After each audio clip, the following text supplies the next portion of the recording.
Dans l'exercice 2, on demande d'écrire un programme qui demande à l'utilisateur la longueur d'une ligne. Ce sera un nombre entier, donc écrivons new scanner system in, ajoutons l'import et appelons ça CLV comme clavier. Et on demande donc un entier qui sera la longueur de la ligne. Donc entrée, un entier. Une fois qu'on a cet entier, on veut maintenant afficher une ligne de tiret. Ligne de tiret qui possède la longueur qui est donnée par l'utilisateur. Et donc si l'utilisateur entre 10, il faut afficher 10 petits tirets. L'astuce qu'on nous donne, c'est d'utiliser print plutôt que println. La différence entre print et println, c'est simplement le retour à la ligne.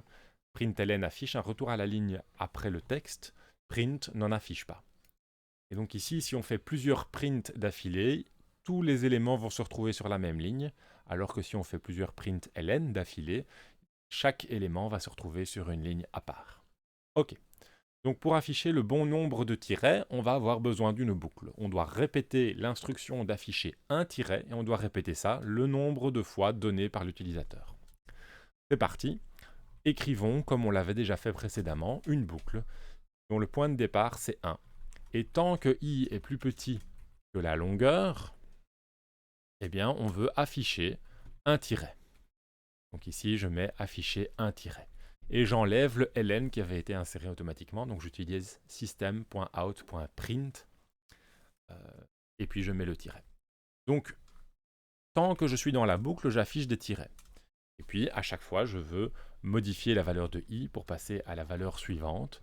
Et ça, c'est une technique très courante. On utilise une variable i dont la valeur précise ne nous intéresse pas vraiment, mais qui sert simplement à répéter une instruction. Donc ici, c'est l'instruction system.out.print un certain nombre de fois. Et dans le cas présent, on répète l'instruction un nombre de fois qui est égal à longueur. Donc longueur, c'est le nombre de fois qu'on va répéter cette instruction. Et ça fonctionne puisque i vaut 1 au départ et est augmenté de 1 à chaque tour de boucle. Et donc on va faire la boucle un nombre de fois qui est égal au nombre longueur. Ok, donc on peut tester ceci en exécutant notre classe. Donc donnons un entier, par exemple 10, et on voit effectivement une ligne de 10 tirets.